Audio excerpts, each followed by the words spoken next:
2050년 탄소 중립을 우리가 이제 확정을 했잖아요. 반드시 수소가 필요하다. 우리나라의 정책은 저는 그런 면에서는 촬영 시작했습니다. 네, 안녕하세요. 유진투자증권 한병호라고 합니다. 저는 그린 산업을 담당하는 애널리스트입니다. 오늘 그 수소 산업에 대해서 말씀 나누려고 좀 모셨는데요. 네. 사실 신재생 에너지가 다양한 에너지원이 있잖아요. 뭐 태양광도 있고 풍력도 있고 수소는 어떤 점에서 특별한지 좀 설명해 주시죠. 지금 현재 우리가 쓰고 있는 수소는 그레이 수소입니다.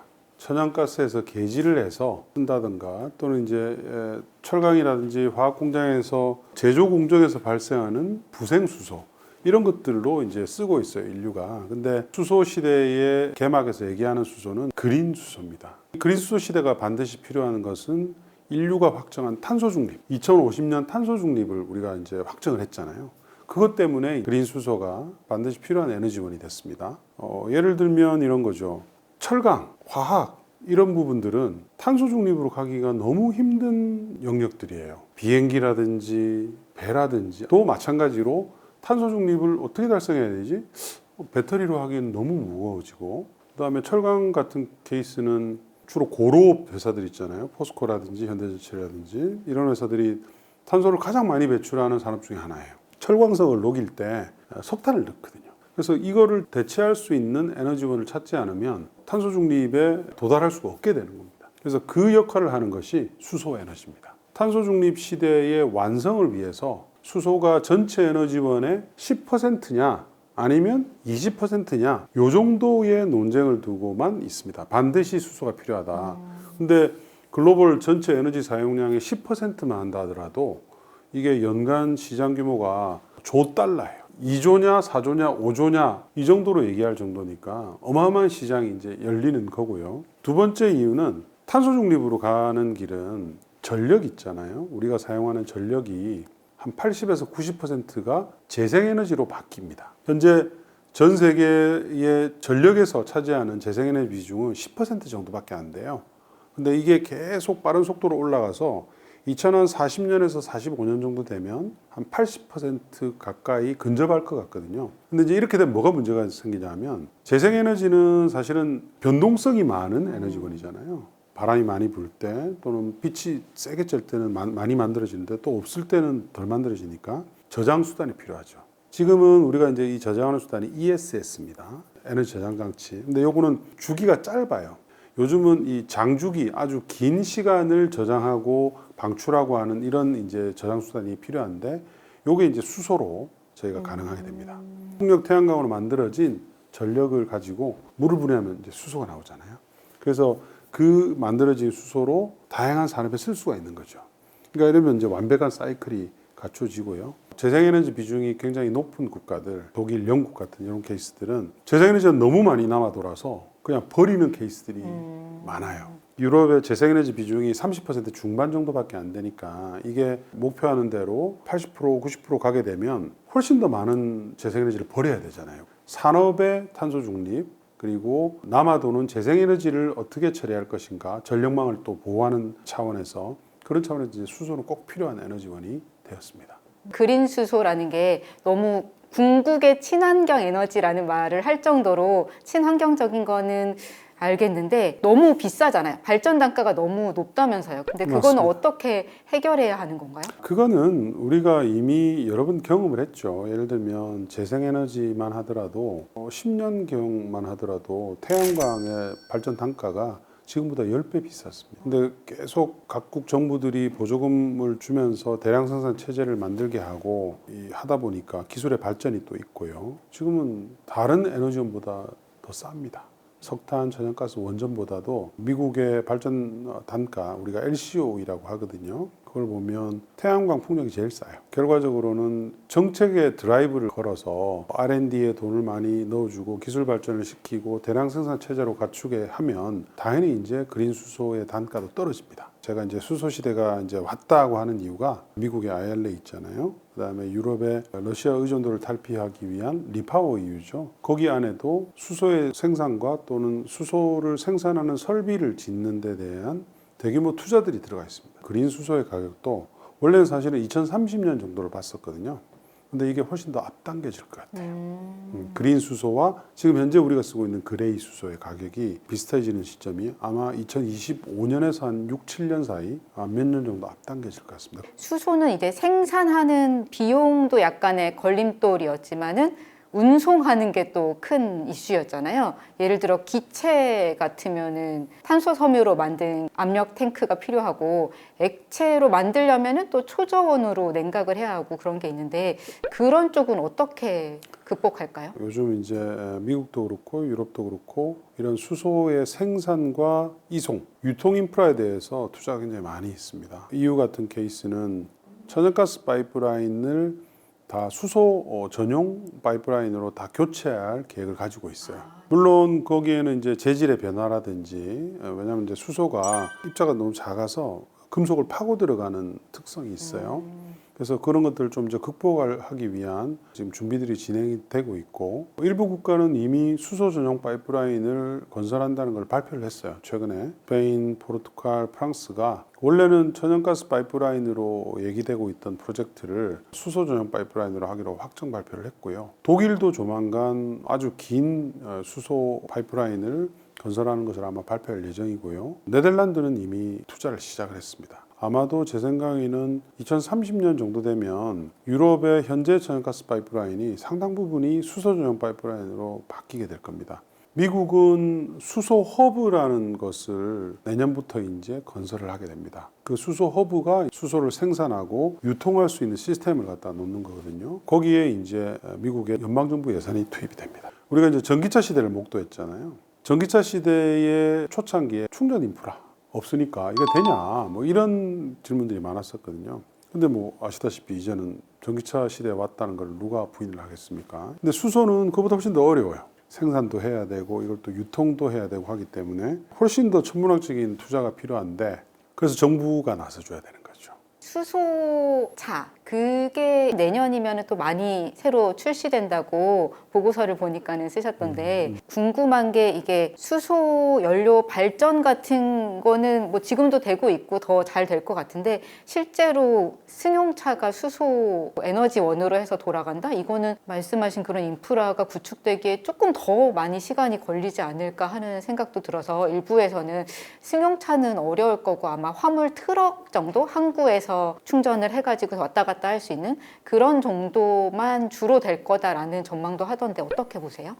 맞습니다. 수소 승용차는 전기차에 비해서는 경쟁력이 떨어져요. 이미 왜냐하면 전기차는 대규모 생산 체제가 지금 확정이 됐고 인프라도 아주 용이하게 지금 갖춰지고 있기 때문에 두 개가 경쟁할 수는 없어요. 다만 이제 이런 거죠. 승용차가 어쨌든 적용하기가 좀 쉬운 차종이기 때문에 요거를 적용을 통해서 대량 생산 체제를 어느 정도 갖춘 업체들이랑 그렇지 않은 업체들이랑은 기술적인 차이가 날 수밖에 없어요. 그게 이제 현대와 토요타의 개념이죠. 토요타도 기존 캐파는 2만 대 정도 돼요. 현대도 지금 뭐 10,000대 이상씩 연간 생산을 하고 있기 때문에 이 두 업체가 이제 수소차만 보지 마시고 그 수소차에 들어가는 수소 연료전지, PEM 방식의 수소 연료전지에서는 가장 높은 기술력을 가지고 있는 이유가 그런 것 때문이거든요. 그래서 이제 그런 걸 바탕으로 점진적으로 이제 중량이 높은 교통수단으로 옮겨가게 되는 거죠. 아주 큰 상용차, 버스, 건설기계, 배, 기차, 항공기 이쪽으로 다 옮겨가게 될 거예요. 근데 수소 연료전지 기술이 없이는 어느 날 갑자기 이게 배를 하고 비행기를 하고 할 수가 없잖아요. 그래서 이제 정부의 지원 때문에 초기에 수소차 산업을 보조금을 주면서 붐업을 시키면 그 수소 연료 전지 기술이 발전한다는 거죠. 우리나라의 정책은 저는 그런 면에서는 상당히 긍정적으로 잘 하고 있는 것 같고요. 최근에 이제 윤석열 정부도 상용차 중심으로 수소차를 확대하겠다. 그렇게 이제 얘기를 했죠. 전기차도 지금 테슬라의 세미가 나오면서 서로 이제 경쟁을 하게 되는데요. 두 개가 이제 공존할 것 같아요. 주행 거리가 길고 충전 시간이 오래 걸릴 수밖에 없는 이런 환경에 있는 국가에서는 상용차가 훨씬 더 유리할 것이고요. 전기차 충전소도 상용차용으로는 따로 만들어야 돼요. 지금 우리가 쓰는 승용차로 전부 깔려 있잖아요. 그거는 트럭 어디다 댑니까? 그래서 이게 사실은 두 개가 다 인프라가 새로 구축이 돼야 된다.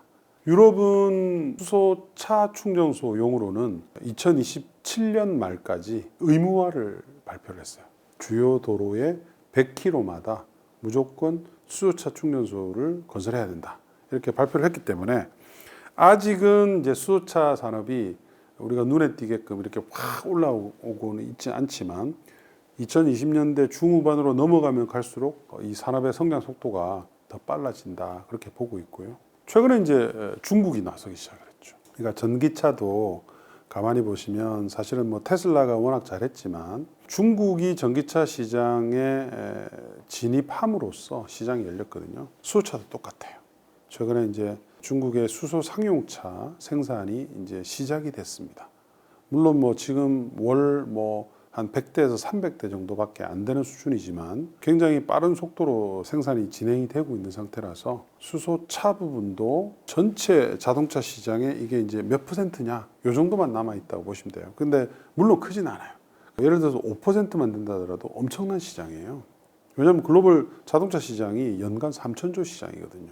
그 시장을 놓칠 수도 없고 현대나 도요타가 수소차를 포기하지 않는 이유가 이제 그런 이유들 때문이고요. 일부 독일 업체들, 뭐 BMW라든지 르노라든지 최근에 이제 발표한 일본의 혼다라든지 미국의 GM도 수소차는 포기하지 않고 있어요.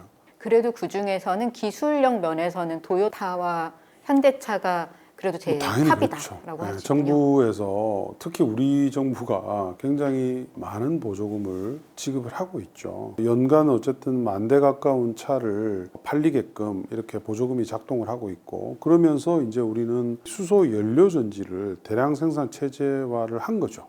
다른 나라 중에서는 아직도 10,000대급의 저런 생산을 하는 업체는 아직 없습니다.